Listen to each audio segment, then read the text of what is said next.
देखिए, हमारे और आप में से बहुत से लोग इतिहास पढ़ते हैं, लेकिन बहुत कम लोग ऐसे होते हैं जो इतिहास बनाते हैं। ऐसे ही एक शख्स का नाम है दिलीप कुमार। दिलीप कुमार सिर्फ एक अभिनेता नहीं है, एक दौर है, एक युग है।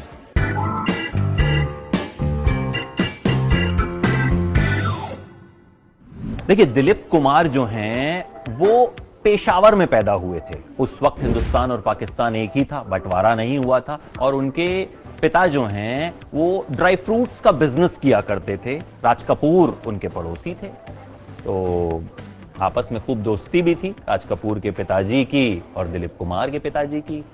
तो अपने बिजनेस को बढ़ाने के लिए दिलीप कुमार के पिताजी ने तय किया कि परिवार मुंबई शिफ्ट हो जाएगा। परिवार मुंबई आ गया।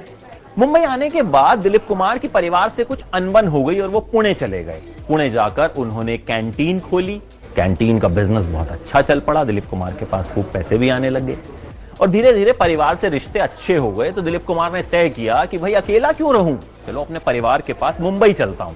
दिलीप कुमार मुंबई आ गए। जो कुछ पैसे जमा किए थे अपने परिवार को दे दिए। उसके बाद वो काम की तलाश करने लगे कि भाई शायद मुंबई में कुछ काम मिल जाए, लेकिन काम मिल नहीं रहा था। एक दिन यूं ही भटक रहे थे कि उन्हें अपने एक जानकार मिले, डॉक्टर मथानी। उन्होंने डॉक्टर मथानी से कहा कि साहब कुछ काम दिलवा दीजिए।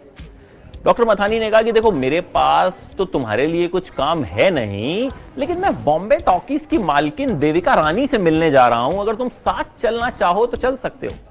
अब दिलीप साहब तो खाली ही थे, काम धंधा था नहीं, तो सोचा चलो चल लेते हैं। अब सच संवर कर रहने का जो है उन्हें काफी शौक था। देविका रानी ने दिलीप साहब को देखा और कहा कि भाई तुम तो बहुत अच्छे दिखते हो, एक काम करो, हमारी कंपनी में नौकरी कर लो, जो है फिल्मों में काम करना पड़ेगा और पगार मिलेगी 1250 रुपए महीना। सोचिए, उस वक्त 1250 रुपए महीना बहुत ज्यादा हुआ करते थे। दिलीप साहब को तो यकीन ही नहीं हुआ। उन्होंने पूछा कि क्या सच में इतनी पगार मिलेगी? देविका रानी ने कहा हाँ भाई, सच में इतनी पगार मिलेगी। उस वक्त दिलीप साहब का नाम यूसुफ खान हुआ करता था। असली नाम उनका यूसुफ खान ही है। देविका रानी ने कहा कि देखो, मैं एक फिल्म बना रही हूं, तुम इसमें एक्टिंग कर लो, लेकिन तुम्हें अपना नाम बदलना पड़ेगा।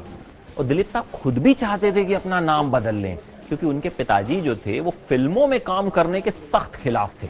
उन्हें लगता था कि ये सब नौटंकी होती है, इसमें अच्छे घरों के लड़के लड़कियां जो हैं उन्हें नहीं जाना चाहिए। तो दिलीप साहब ने सोचा कि अच्छा है, नाम बदल लेता हूं, पिताजी की पिटाई से भी बच जाऊंगा। दिलीप साहब ने नाम बदल लिया। फिल्म मिल गई, फिल्म के पोस्टर छप गए, लेकिन किस्मत देखिए कि दिलीप साहब की फिल्म का पोस्टर उन्हीं के घर के पास लगा दिया गया। पिताजी ने देखा कि भाई ये तो जो है अपना ही लड़का लग रहा है। तो उन्होंने पूछा कि हाँ भाई क्या है ये चक्कर। तब जाकर दिलीप साहब ने बताया कि मैं फिल्मों में काम कर रहा हूं।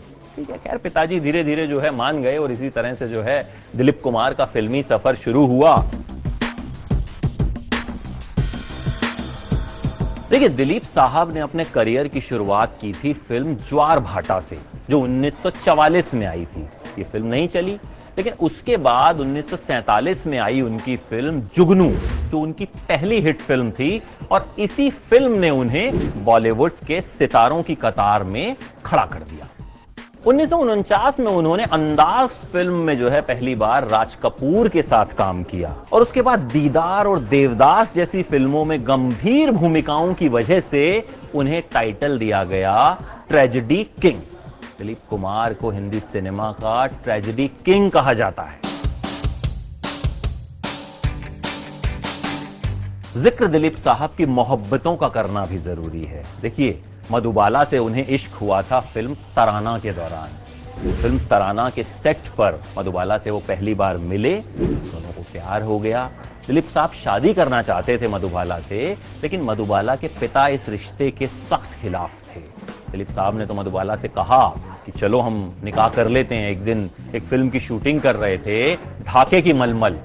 उसी फिल्म की शूटिंग के दौरान दिलीप साहब ने मधुबाला से कहा कि चलो आज ही मैं तुमसे निकाह करूंगा। लेकिन तुम्हें अपने पिताजी और मुझ में से किसी एक को चुनना होगा। लेकिन मधुबाला ने दिलीप साहब को कोई जवाब नहीं दिया। मधुबाला को खामोश देखकर दिलीप साहब वहां से चले गए और इन दोनों का रिश्ता खत्म हो गया। हालांकि बाद में नया दौर फिल्म की शूटिंग के दौरान विवाद हुआ। नया दौर फिल्म में पहले मधुबाला थी, लेकिन मधुबाला के पिता ने दिलीप साहब के साथ आउटडोर शूटिंग पर जाने से मना कर दिया, जिसके बाद कोर्ट केस हुआ। कोर्ट केस के दौरान दिलीप साहब ने भरी अदालत में यह कहा था कि योर ऑनर, मैं इस औरत से बेहद प्यार करता हूं। भरी अदालत में दिलीप साहब ने अपने इश्क का ऐलान किया था। लेकिन मधुबाला से रिश्ता मुकम्मल नहीं हो सका और उसके बाद दिलीप साहब की जिंदगी में सायरा बानो आई, जो उनसे आधी उम्र की थी। दिलीप साहब ने उन्हें बहुत समझाया कि तुम छोटी हो, लेकिन सायरा बानो दिलीप साहब के इश्क में जो है पूरी तरह से गिरफ्तार थी। तो आखिरकार दोनों की शादी हुई। जिस वक्त शादी हुई दिलीप साहब 44 साल के थे और सायरा बानो 22 साल की थी। और दोनों की जोड़ी जो है वो बहुत शानदार जोड़ी रही। 7 जन्मों का साथ आप इसे कह सकते हैं दोनों का रहा। देखिए, दिलीप साहब ने हीरो के बाद जो है कैरेक्टर रोल्स भी खूब किए। कर्मा हो, सौदागर हो, विधाता हो, उनकी यादगार फिल्मों में से एक हैं। और 1998 में उनकी आखिरी फिल्म आई किला। उसके बाद दिलीप साहब बड़े पर्दे पर नजर नहीं आए और कहीं ना कहीं फंक्शंस में जो है दिख जाया करते थे वो। लेकिन धीरे धीरे ये अपीयरेंस भी जो है वो खत्म हो गया। लेकिन देखिए, दिलीप साहब वो अभिनेता हैं जिनके आने के बाद हिंदी सिनेमा में सही मायने में अदाकारी की शुरुआत हुई थी। कहते हैं कि बोलती फिल्में तो शुरू हो चुकी थी, लेकिन उस वक्त ऐसा लगता था कि सितारे जो हैं, फिल्मी कलाकार जो हैं, वो एक तरह से बहुत आर्टिफिशियल एक्टिंग करते हैं।